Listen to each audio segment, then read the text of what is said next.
everybody, and welcome to Blue Jays Today, where you boys always have something to say about the Toronto Blue Jays. I'm your host of this playlist. And I'm your host, Adam Peddle. And yes, guys, we did just shut out the Detroit Tigers in Comerica Park. The boys had a great week this week. We're going to talk about it. We also got to talk about some manager situation stuff that's happening, because a lot of drama around a lot of managers right now. And especially the one in Chicago. But we'll get all into that. We'll get into the wheel. We'll get into some predictions. We'll get into the power rankings. Just stick along with us, folks. We'll get into it all. So like, subscribe, Monkey Knife Fight, Today Jays, blah, blah, blah, Patreon. Blah, blah, blah. Shout out to everybody. You guys are awesome. Let's freaking do it. Woo. All right, we kicked ass today, which was really good because we did not kick as much ass on Saturday, even though that was Moreno's debut. Gabriel Moreno. I think I want to start saying it like that, you know, like give it a little bit of twang to it, just like a little, or I guess not twang. Twang's the wrong word, but just like I want to picture him like, you ever seen the TikTok where it's like, yes, I am Jose Moreno. Like that No. one where it's, okay, yeah, people definitely know what I'm talking about, but I mean, like, I just picture Moreno as like a really cool, like soccer coach or something like that. He seems like a really cool guy. Seems like a real humble guy. That's the word around the 100%. dugout. So I like him. Anyways, he got his first hit on Saturday. It was not enough to propel us to the W, so we did eventually lose that game, but we still won 2-1 against those Detroit Tigers. I always want to say Lions because it's like they're two cat-like things, and like Lions just sticks out to me. It's kind of silly that they did that. I'm just like, couldn't that? one of you have just picked like a fucking bird or something? Yeah. You know, or like be like the rest of us. Yeah, like Detroit Dinos, you know, like that. Dinosaurs? Like that could have been cool as well, you know. I don't know, man. That just my 2 cents on the branding in Detroit. Fair. But anyway, we got 2 W's there. Yeah. We also got 2 W's in Kansas City. Yeah. Which was nice as well. So we did end up going 4-2 this week, which I think, did we predict that, or did we? Well, no, we predicted 5-1. We predicted a sweep of the right. Kansas City Royals, and to no help of Yusei Kikuchi, who got destroyed, pitched a lot, did not make it through the first. I think I actually repressed that memory completely, because that seems like months ago that happened. Oh yeah, but that was this actually week. happened earlier this week. Wow. Yeah, we're going through a phase now, everybody, where Yusei Kikuchi is starting to go through we're losing our command, we can't find it, we're walking, guys, they're hitting me, and it sucks. But, I mean, everyone's going to have it. Well, not Alek Manoah, that's for sure. But Yusei is going through right now, so we just got to get through this with him. Yeah, 100%, dude. 100%. But 4-2 on the week. That is a good week. On the road. We're on the road. And, yes, they were bad teams. And, yes, it would have been nice to go 5-1. But, yeah, 4-2 on the road. Great. Now we're going back to Rogers Center. We'll get into the predictions a bit later. But that's great. And, guys, I want to take a look at the wild card right now for the Toronto Blue Jays.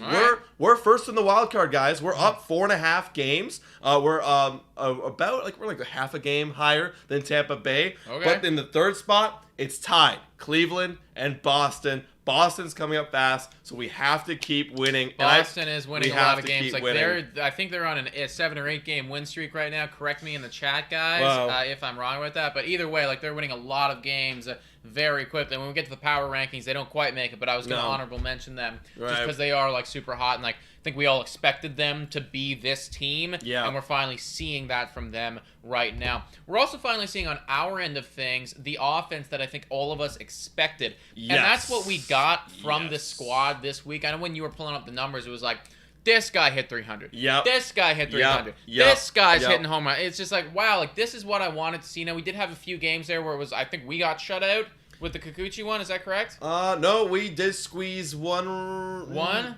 No, 4 runs with Kikuchi. We squeezed 4. Really? Okay. Yeah. Maybe I'm misremembering something then. But either way, like the games that we did lose, we weren't scoring too many. But still, either way, like our offense was popping off pretty much on all cylinders and all facets of it. So that's really good. Who did great? Oh, man. A lot of guys did great. First off, I want to shout out Bo Bichette, who quietly in the last month of baseball is hitting, like, I think in June he's like a 1,000 OPS hitter, and proven so. I mean, this last week he went 10 for 25, 5 RBIs, 2 home runs, a double, 3 walks, which is good for Bo Bichette. 5 strikeouts, 5 runs. It's great. It's all around great for Bo Bichette, and I'm loving it. This is what we wanted. Well, I mean, it's what we needed actually, and I think that all of us needed to see this from Bo Bichette, just to reaffirm what we already kind of knew, but we're like questioning a little bit. Bo Bichette is an elite major league hitter. He knows how to do it. There will be times in his career, in his life, where there's certain weeks that go by, maybe even months, where he forgets a little bit. It's going to happen. That happens with everybody, you know, but he's still a really good major league hitter, and he can compete at this level, so I'm not too concerned about Bo Bichette, and I'm glad that we have him back smacking. Not at all. And I do want to shout out yet again, his defense is still pretty immaculate. Okay. I don't think he's made an error in like over a month and a half. Like it's been really, really good. Right, except, and I think that this was on him. I don't think that this qualifies as an error, but just because I know that everyone's going to be commenting the Moreno pop time. Oh, that wasn't his fault. No. Well, it was, though. He slid into the glove and the ball got knocked out. Oh, okay. You know, that's just kind of what, and it was a tough throw, and like it was on the money, but Bo was also coming across, and it was hard. It was hard. All right. Either way, he's doing pretty good. You know, minus a few plays, but yeah, solid Bo Bichette. Who else is doing good? A lot of guys. I mean, Vlad's solid. Like he had 2 home runs. Like he's 6 for 26, not high in the batting average, but the power's still there. Kirk, as always, the captain, hitting .411 this week with 7 for 17. Not many RBIs, only 2, 3 runs scored. Shocking. That's just good. One of those things though where it will change. Yeah. You know, and maybe that's because part of it is because Guerrero's not getting on as much anymore, and like that's one of his key people that he needs to bat in. If Guerrero's getting a hit, it's almost like he's clearing the base paths with his hit. Yeah. And then there's nobody on base for Alejandro Kirk. If we keep him in that 4 or 5 spot, his RBIs are going to skyrocket, hitting .411. Absolutely. Yeah, I don't know what the decision was to flip him and Tio, because Tio's also doing pretty good as well. All right. But I mean, Kirk is doing better. Tio this week, 6 for 20 with 3 RBIs, 5 runs earned, or 5 runs scored. Pretty good. Espinal's quietly still doing amazing, 9 for 26.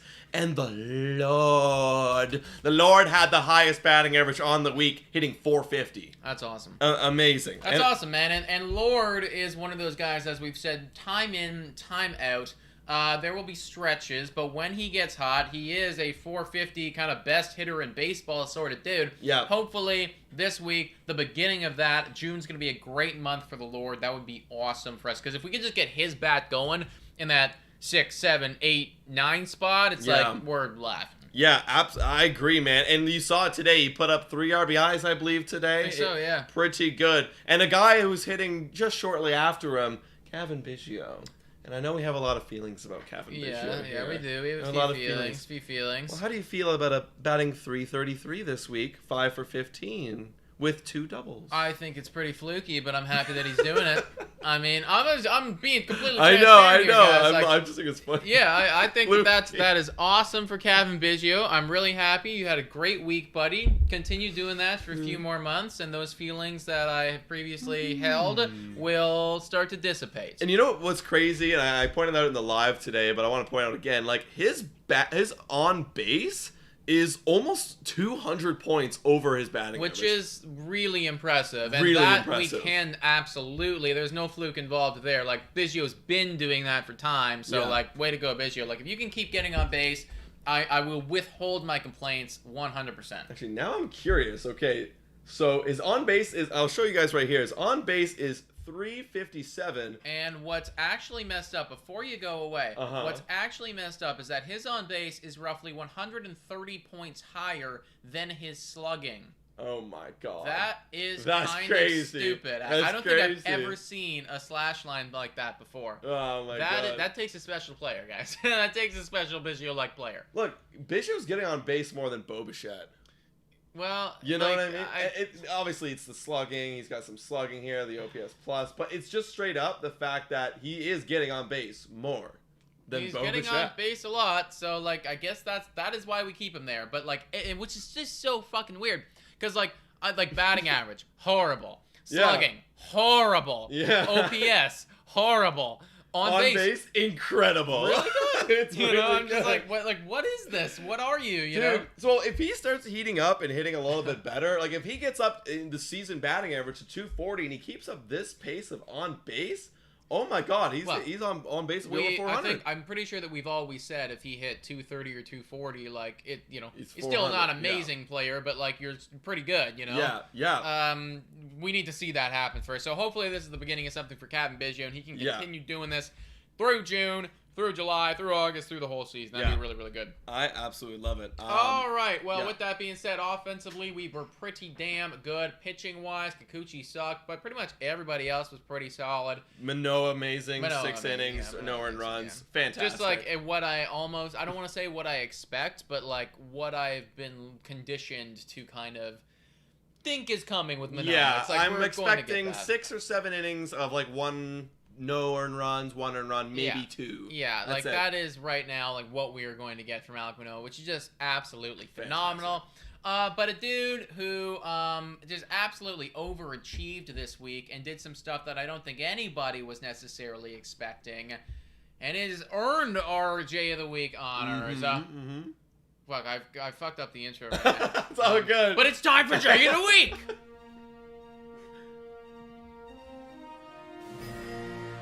Yes, it is. And yeah, there were a lot of honorable mentions. Obviously, we're talking about Bichette, Espinal, the Lord, Kirk. They're all great offensively. But yeah, it had to go to the pitcher. And it had to be. Once I got it has to be. It has to be. Ross the boss, man. Ross the boss, Ross dude. the boss. My new nickname. Wow. He was phenomenal. And Dolkermas was saying it in the chat. He did go 2-0, getting us 2 W's with an injured Ryu. He steps in, gets 2 W's, 11 innings pitched, no earned runs, only 2 hits. Yeah. That's actually great. No walks. Kind of insane. Right? Like, that's actually really good. And I will say as well, now he's not conditioned to do so, but he had the pitches to go complete game shutout. He did. He had the pitches. Now, I understand why we didn't allow him to do that. We were winning by a decent amount. And we definitely can't have him getting hurt now, considering Ryu's there, and considering what he's doing. But he had the pitches, and if he was conditioned to be a starting pitcher, we could have seen him go 7, 8, 9 today. Amazing. So way to go, Ross Stripling. Way to step in. Do I expect this for every outing moving forward? No, not necessarily. But we absolutely need to appreciate what you have done this past week. And if you can just keep it up even just to a little bit, just half the extent of what you're doing, we're going to be laughing. I think around this time last year, too, Hugo's put in the rotation and was, like, going off. So he had, I believe, a 5 or 6 game stint last year of really good. Like 1.16. And then it completely fell off a cliff, and it was kind of like a 5-6 game stint of, like, really, really bad. So hopefully we're in that 5 to 6 game, like, really, really good stints, and we can, like, milk them a little bit more before Ryu can come back, dude. I like it. All right, transitioning over from the Blue Jays to some other stuff going around MLB. Adam alluded to it a little bit earlier, talking about managers. Now, I feel like every manager right now is just kind of a little bit on the hot seat, or just like checking themselves a little bit more after seeing what happened with the Philadelphia Phillies, after seeing what was going on with the Angels, and hopefully that they're going to turn it around. But it feels like the firing bug right now is 1,000% in the air. The biggest question is who's going next. I think we know who. I think we know who. Who's it going to be? Dude, it has to be Tony La Russa. He's got to go. He should have been fired, honestly, like a year ago.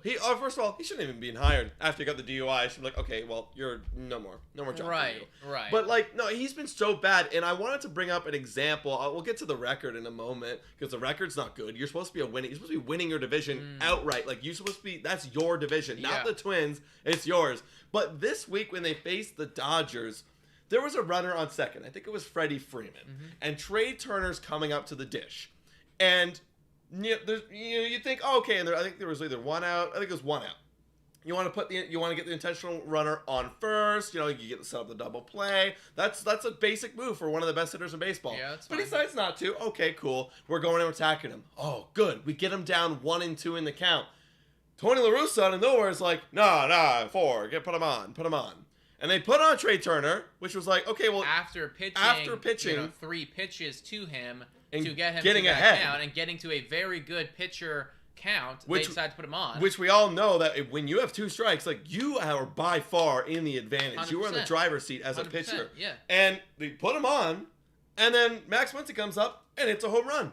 It's a 3-run bomb. I think he had like 5 RBIs that game. Max Muncy, he popped off, and that's ridiculous. And then after the game, like people, the reporters were asking him, so like, what's the decision making behind putting Trey Turner on with 2 strikes? He's like, that's not even a question. He was like attacking the reporters, like that's not even a question. Like That's and yes, I know you're a major league manager, but it takes a simple-minded person to know you do not put a guy on after putting him down to 2 strikes. I think just what doesn't make any sense to me at all is why you would turn back on that decision midway through the AB.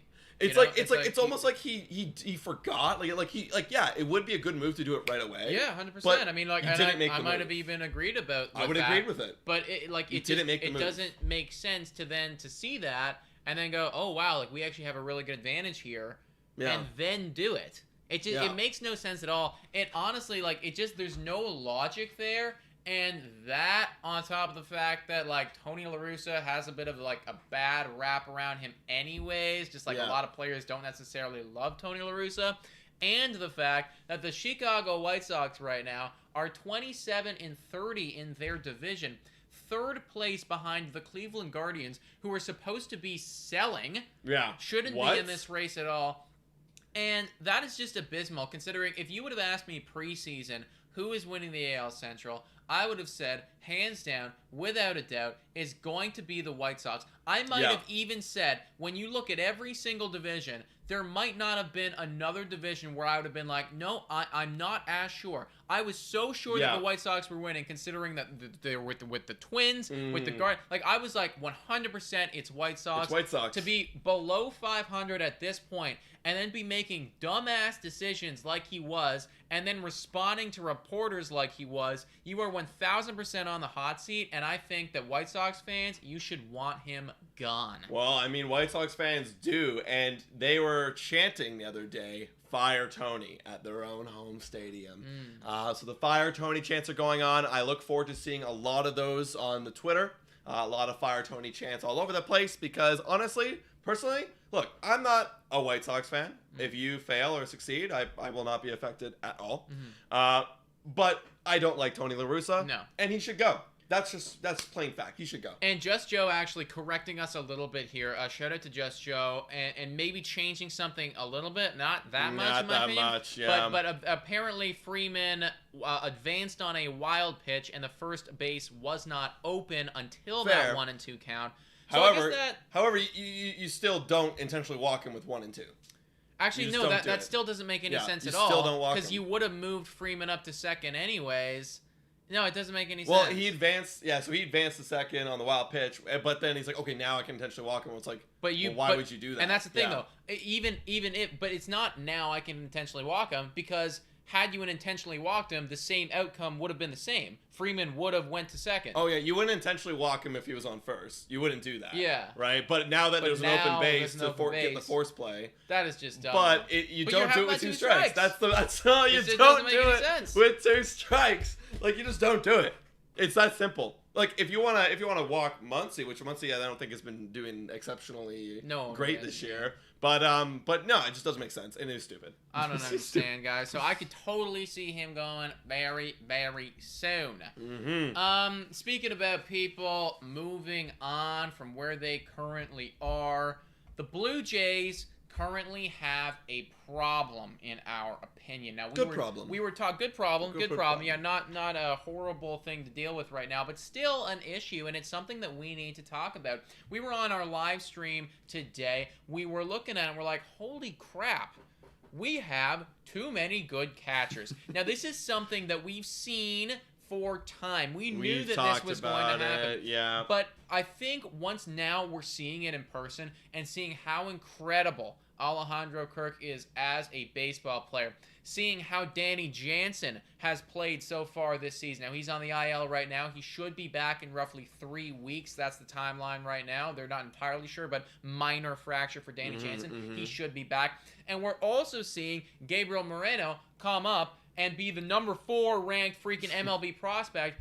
And we just have too many good players at the same position. What do we do? Well, let me paint this a little bit for you. Well, you have really good players at the same position.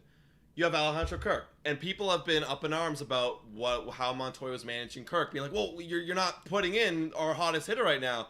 Well, it's because we have too many freaking good catchers. We just called up our number 1 prospect. He needs playing time. Okay, well, put him in DH. Okay, well, we also have 80 other guys on the field. It's not just about Alejandro Kirk. But I do get the decision. You got to keep his bat in the lineup as much as possible. But that's the problem. You have Moreno. You have Kirk. You have Jansen. When Jansen comes back, what the heck do we do? Right, because we're complaining about having Kirk's bat not in the lineup now with 2 just catchers. Moreno. But imagine if we have Danny Jansen too. Now, Danny Jansen could come back. He could come back right now. Yeah. And we could just ride the 3 catcher thing. Now, I was reading an article talking about this, but I don't like it. I'm going to tell you why. Yeah.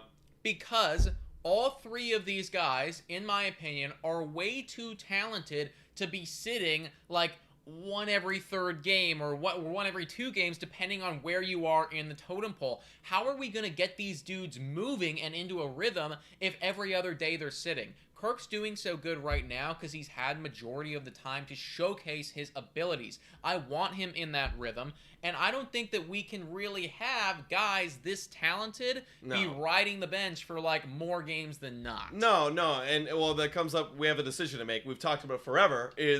Okay, are we gonna trade one of these guys? And who are we gonna trade? That's what it comes down to. What it comes down to. Let's go through it. Danny Jansen. Are we gonna trade Danny Jansen? I don't think we're gonna trade Danny Jansen. So the biggest problem with Danny Jansen is, I mean, he could be tradable, but right now with our pitching staff, I don't know if the management wants to do that because it feels like it would just be such a rupture to a pitching staff that's doing pretty good, especially because Moreno doesn't necessarily like have a rapport with these guys yet. So then it's like all Alejandro Kirk right away. You're the guy. I don't think that they're ready to do that with a contending ball club. Yeah, like Moreno, I think has caught most of the bullpen guys, but the big starting pitchers, like I think he caught Manoah coming up through the system, but like not Gosman, not Ryu, No. And it's also been like, let's face it, it's been years since he's caught Manoah at a competitive level, right? So it takes time to build that rapport and understand what they want to throw. So I don't think that Danny Jansen is going to get traded for that reason alone. If we completely took all that out of it, is he tradable? Sure. I don't think they're going to do it, though. No. And then next would be Kirk, and you cannot be trading Kirk. But if you are going to trade Kirk, man, are you going to get a big return. So that's what it all boils down to. I was looking down to his trade value, and he's creeping up very similar to Gabriel Moreno right now. Wow. You could get a very quality player for Alejandro Kirk, maybe even 2 quality players. Do I want to get rid of him? Absolutely not. I love the kid. I love the team control that we have for him right now. I think that he's proving it on a major league level, and like I don't want to see us do that. Right. But is he tradable? Yeah. Well, yeah, he is, because there's too many good players. And the same argument can be made about Gabriel Moreno. And here's the only argument that I like Kirk over Moreno is, well, Kirk's doing it. Kirk's showing it. Kirk's doing it. However, Moreno's prospect pedigree with his defense, his athleticism, his plate approach is apparently just as good as Alejandro Kirk's, maybe even better with 2 strikes. Right. And so you don't want to like trade that away right away. So that's going to be tough. I'd be okay. It would hurt to rip a Band-Aid off and trade one of those guys. However, I think the move would be, once Jansen comes back, you send down Moreno. That's the only way that makes sense to me. I think that that's the only thing that we're going to do right now if the Jays management, there's not a trade like burning a hole in their pocket. Yeah. But again, for me personally, I've seen enough from Alejandro Kirk now in 3 separate seasons to know that he is an incredible MLB player that I want on our team. And we've also seen his defense improve as time and time again.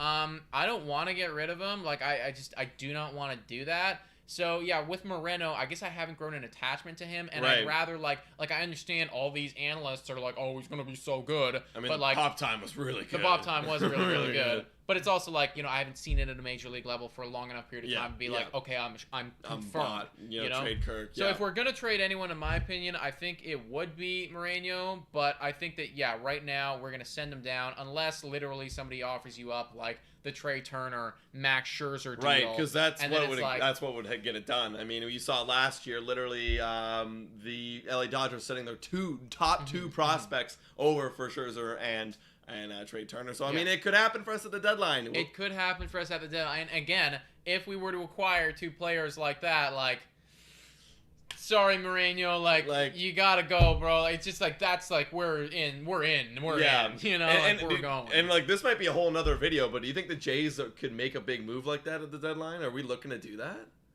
Like, who would we get? You know? That's the thing. Yeah, we got to evaluate who we get and stuff. Podcast. But it is, I mean, it's possible, bro. Like, it is possible, right? It's very possible. I like our team right now. I like our chances. If we have some team control about some people, then absolutely. Yo, so, real quick, someone actually threw in the chat here. Maybe they can convert him to outfield Gabriel Moreno, suggestion. So, I'm going to be totally honest, folks. Like, when he was doing the third base and doing, like, that infield stuff, I'm like, shit, like, let's just keep him doing that. Like, I know that catchers are, like, so valuable, but, right.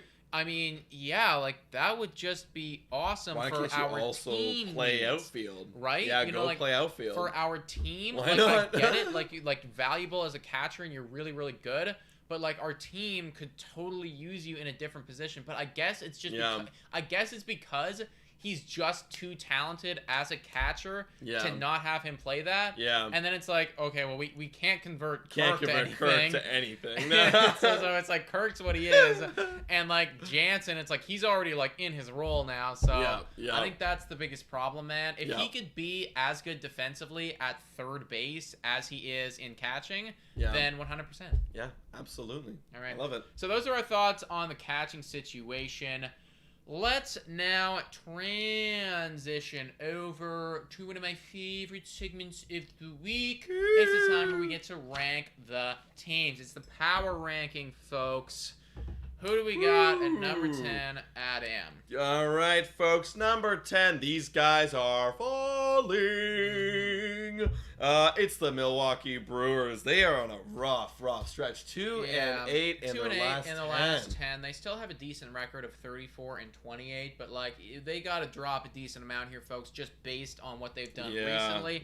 They have not been elite. I expect them to turn it around eventually. I keep saying this. They're a good ball team, but not good enough to be any higher than 10 right now. Yeah, like, I don't even know what their problem is. I'm looking at some of their, last 15 days. Is it the offense? Is it the pitching? Like, what's the problem? I don't know. They're just bad at baseball, bro. They're just bad. Yeah, offense ranked 24 right now in OPS in the last 15 days. So rough stuff. That's rough for the boys. Number 9 is the Minnesota Twins. They're 35-26. Now, their OPS in the season has been 4th, so they're just, like, pretty good. I don't think anyone can walk into a series with the Twins anymore and sleep on them. Like, they are a solid team. They took us for what we were worth, So, like, number 9's a good spot for them. Yeah, they took one from the Yankees, so they're just a good team somehow. They're a solid team, and right now, I mean, I think that they're favored to win their division. So yeah, well, there you go. Number 8 is the Tampa Bay Rays, 34-25. Now, I actually wrote down here, their OPS on the season is 23rd. Yeah. So, like, is that a concern? I don't know. It's the Rays, so I don't know what to think about that. But, like... Yeah, like they haven't really been good offensively on the year at all. Their pitching's good. I think it's 5 or something. 4. Oh yeah, 4. That's the Tampa Bay Rays way. Like they're pitching right now 4th in the MLB with a 3.26 ERA.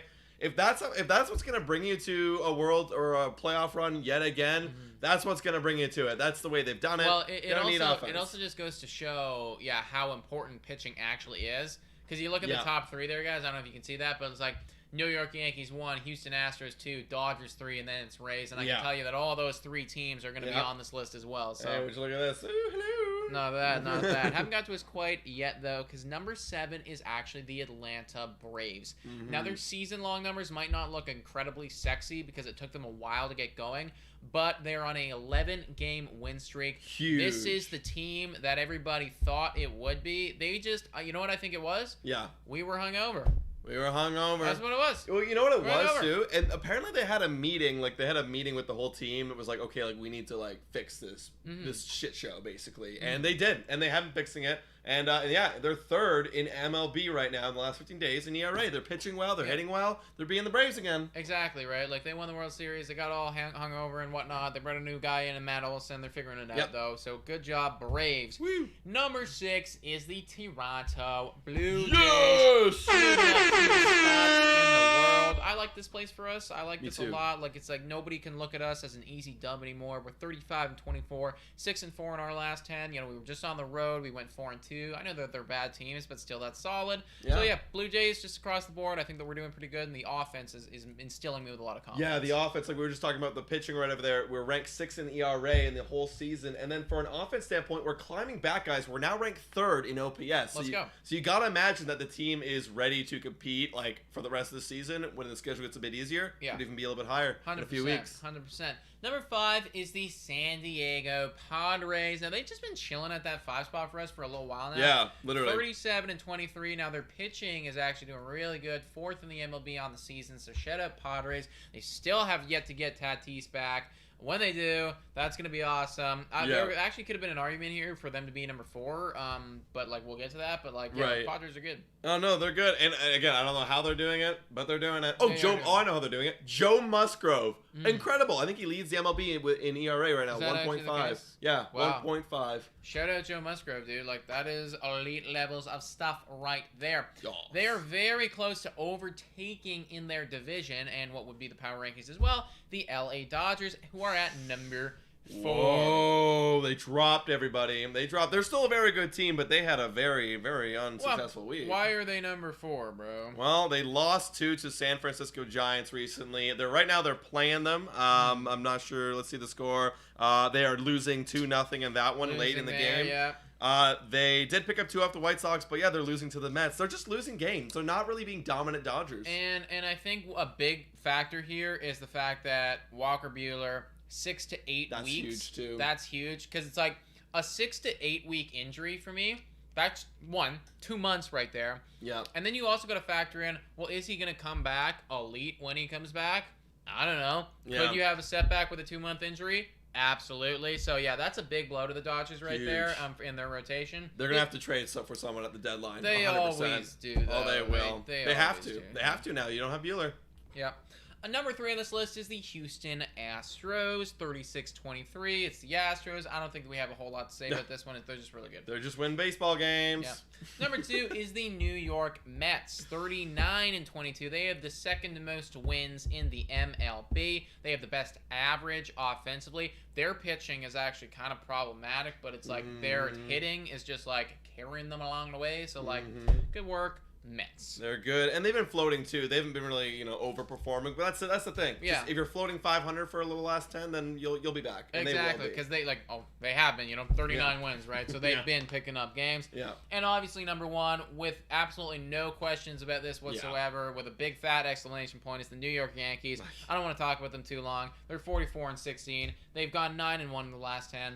They are by far the best team in the MLB. Ridiculous. There is no question marks, and when they beat teams, they are absolutely obliterating them. Dude, and they're obliterating them with the offense. They won today 18-4 against the Chicago Cubs. And they're doing it with great pitching, 2.85 ERA. Yeah. So you're telling me every time I face the Yankees, I'm expected to earn myself 2.85 runs? Look at that. And they have the best offense. And they have the best offense. They are literally the best team. And the Dodgers were that, not too long ago, but it's now the Yankees, and it's undoubtable. No, you can't debate it. There is no argument about it. And I don't want to hear any nonsense about, the Yankees have had an easy schedule. It's getting tougher for them. And they're still rolling over teams. They're beating up teams. Yeah. And the thing is, with the bad teams too, they don't just take 2; they sweep them. Yeah.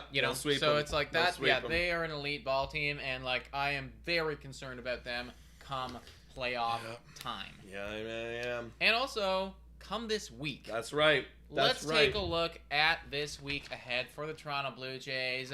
The New York Yankees, they're going to be on the docket, which kind of sucks, but we're going to have to rip the Band-Aid off. What does this week look like for us? Well, it's going to be a bit of a mixed week, a little bit of a mixed feelings, bag, too. Okay, right. We have the Baltimore Orioles for the first time this season. Prayers up for Baltimore being so bad. Yes. Hey, 25-35, that is bad, but not as bad as some other teams that we just saw. Yeah, but still bad. Yeah. But it's such a breath of fresh air. Orioles coming into town. We're gonna see them for 4 games. Oh, I love it. And then this weekend we got the Yankees who are also coming to town. We're gonna see them for 3 games. So we're going to have to warm up with some Orioles. Yeah, 7 good days of baseball here. Yeah. 4 games against the Orioles. Who do we have pitching? Yeah, against the Orioles, we've got a lot of our good pitchers. We got Alek Manoah, the king, facing off against Bradish with a 6.45 ERA on Monday.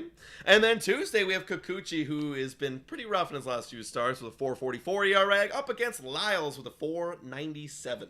Wednesday, we've got Jose Barrios going up, who's had a great last few starts, 4.73 ERA, up against Zimmerman, 5.52 ERA. All right. And then we've got Gosman on Thursday with a 2.67. Nice bounce back performance for him, up against Wells with a 3.86, who's their best pitcher in terms of the games that we're facing him. All right. Okay. I mean, it's not horrible. I mean, No. they do have some guys in there. Ultimately, I am going to say that we win 3 out of those because that's what I want to have happen, and I just think that we need to do that. For me, if we split the series, that's a loss. That's a loss. They're coming to Toronto. Yeah. Their pitchers are bad. We're throwing out arguably our best 3 pitchers: Barrios, Gosman, and Manoah. Right? Arguably, right? I know Stripling's been really amazing. Yeah. But we have to take 3.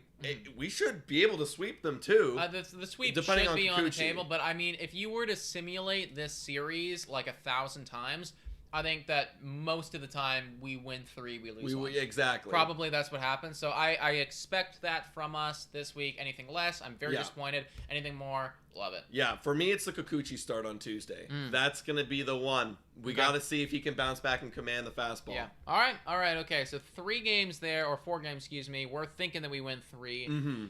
We got to pick those up because then we got the Yankees. That's we got the Yankees. Yankees. Tough, dude. Who are they throwing out? Well, they're throwing out. They've got amazing pitching. They're throwing out Montgomery with a 2.70 ERA. He's going to be going up against Stripling, however, who has been amazing. He's our J of the week. Yeah. So we'll see. It's be a good battle. We're actually going to the game on Friday, so shout out anyone who's going. Shout out. Then on Saturday, we're bringing back out Manoah versus Tyone.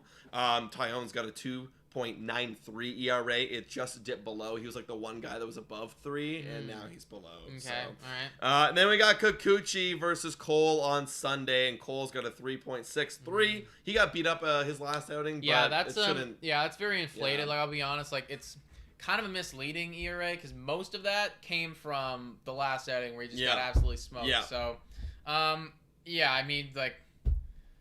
I don't feel good about it, dude. I don't feel good about it. If I'm doing a real prediction, we will lose 2 and pick up 1. Yeah. The big determiner will be for me Friday with Stripling. If Stripling can be this hot and this good, and we're able to scratch and claw and get some runs against Montgomery and keep the Yankees offense down somehow, then I think the Saturday Manoah start. It's funny. Look, Manoah's our lock. But we're also up against Tyone, who's got a 2.93. And that is, again, we're also up against the best offense in baseball. And they're the best team. Offense and everything. Offense and pitching. We can't be like, we're like he's this one's a lock. Yeah, it's like no. So for me, it's like obviously I think our best chance to win is on Saturday, just pure matchup based, right? But if we can try and win that one with Stripling, then we have a chance to win the series. But I realistically think we're going to lose 2 and win 1. Yeah, I do believe so. And I mean, again, like once again, I'm going to use the example. We simulate this 1,000 times. I think that's what happened majority of the time. Yeah. I do not want to have a sweep here. We have to avoid that at all costs. Can't be swept at the Rogers Center. And if we can actually win this series, like, shout out Jays, that'd be major. A major W. So if we're both saying what we think is going to happen, that's a 4-3 record on the week. All right. That would bring our total record to 39-27. I bet we're probably still in that number 1 wild card spot unless the Tampa Bay Rays start to get like really hot. Really hot, yeah. Yeah. That's still a good week, dude. That's still a good week. I mean, where we are right now, if we keep doing 4 and 3 weeks, we're gonna make playoffs, laughing. We'll be in that wild card spot. Yeah. We'll we'll be doing really good. So that's right. Yeah, I'd be okay with it, even if we do have to drop 2 games to the Yankees. I agree. All right, everybody. So that was what we have going forward for the Toronto Blue Jays. But what do we have going forward for us? Yeah. It's time to spin that wheel. Spinning fortune, baseball, colorful, future determining, stat analyzing, and it's a wheel that we spin every week. It's the time to spin that wheel, folks. And this week we had a bit of a shift, not too much. Nick is still pounding me in my bum. Not. Don't get on the sex robot. Yeah, I know. We had a whole thing about sex robots. What's on our brains today?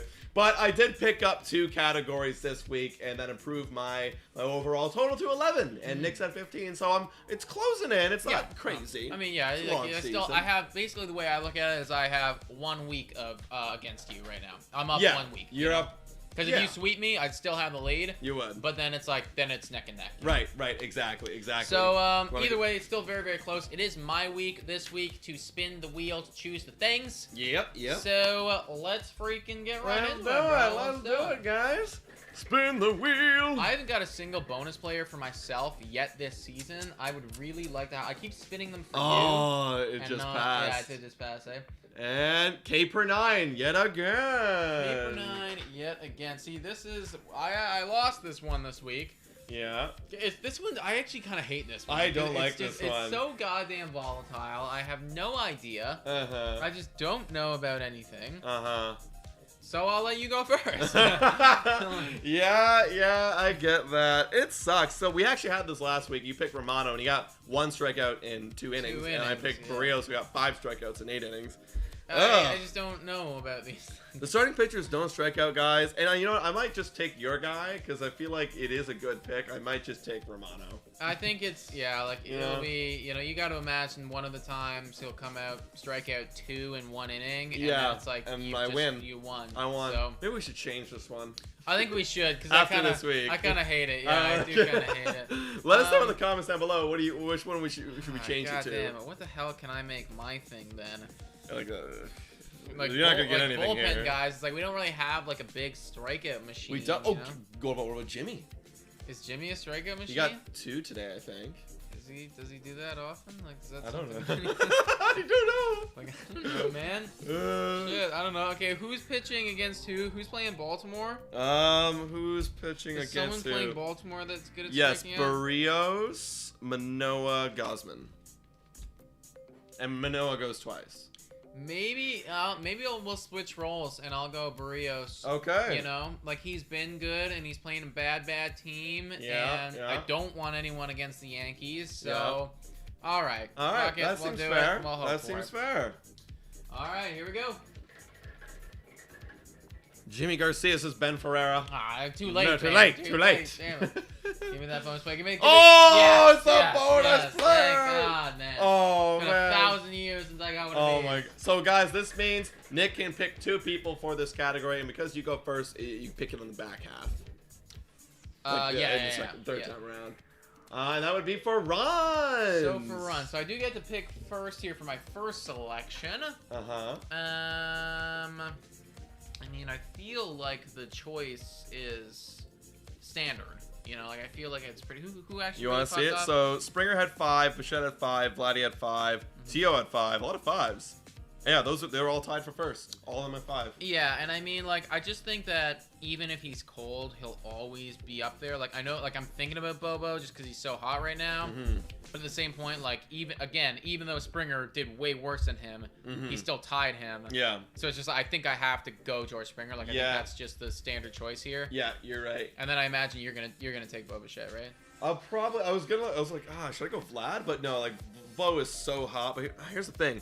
Vlad also got 5 runs, and he went 6 for 26. Yeah. And Bichette had to get on base 10 hits. Yeah. And have one of his best weeks to get 5 runs scored. He does score a lot of runs though. That's a tough one. I don't think there's a wrong choice with either of them. I don't think it's a wrong selection. I mean, and choosing Bichette would just give me more opportunity to score. So I will choose Bichette. That just does make the sense. Right. Okay. I mean, that does make the sense. And then I will also then choose Guerrero.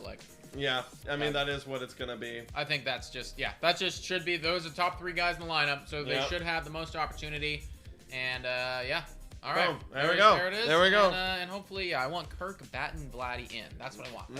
I want Vladdy batting Bo in all week long. All right. Okay. Hey, we got Ben with Bobo and Bryce with Bo. Wow, okay. God. Yay, we're on my side. Someone's helping me out. And ERA starters. Oh, very similar week, guys. To go first on this one. Oh, wow. This is a tough one. This is a toughie. This is a tough one for me. Because I could put. Oh wait. Oh wait. No. Oh wait. Yeah. Where is it? It's over here. All right. Where There we is go. it? There we go. Okay. There it is. Damn it. I know. Is it this one you're looking yeah, at? yeah. It's like I don't want that. You know, like I don't Manoah want that. he's looking at Manoah versus the Yankees. Manoah is the clear, obvious choice for ERA. It's like But he's versus the Yankees. But and then it's like this, you know, like yeah. like, Yeah. I don't want. I just don't want. I don't want to this, face the you know, Yankees. like I know that they're gonna get runs. They Yeah. are going to get runs. You know, they are going to hear get you. runs. I hear ya. And you could potentially not give up any runs. Yeah. You could potentially not give up any runs. And we got Ben saying Manoah, Del Kerma saying Alec, Ben saying Manoah feast in the alleys. Here's the thing, guys. Here's the thing. Alec Manoah has 2 games next week. One of them is against Baltimore. One of them is against the New York Yankees. Kevin Gausman only has 1 game next week, and it's just against Baltimore. Considering this is ERA, like I think. Hey, Del Kerma says, or ride the hot pony and pick Stripling against the Yankees. No way. There's no way I'm doing that. No, what about Kikuchi? I won't be doing that. I was considering Burrios because he's been really good too, but I don't want to put too many eggs in one basket with that. So I don't want to play the Yankees, so I'll take Kevin Gausman. Okay, that's not a bad decision. And honestly, guys, I'm kind of feeling the same way as Nick. I'm probably gonna lean Burrios. The O's hit Alec, I think. Manoah got smacked last time he saw the Yankees. Yeah, I don't want to face. I just don't want to mess with the Yankees. Like I don't want them. You know? I just don't want my guy going up against the #1 offense in baseball. And like I think it would be different if we were playing a better team in the first half, but it's the Orioles. Like they're just so bad. So it's like it's so bad versus so good. Yeah. And like you just can't have. I can't.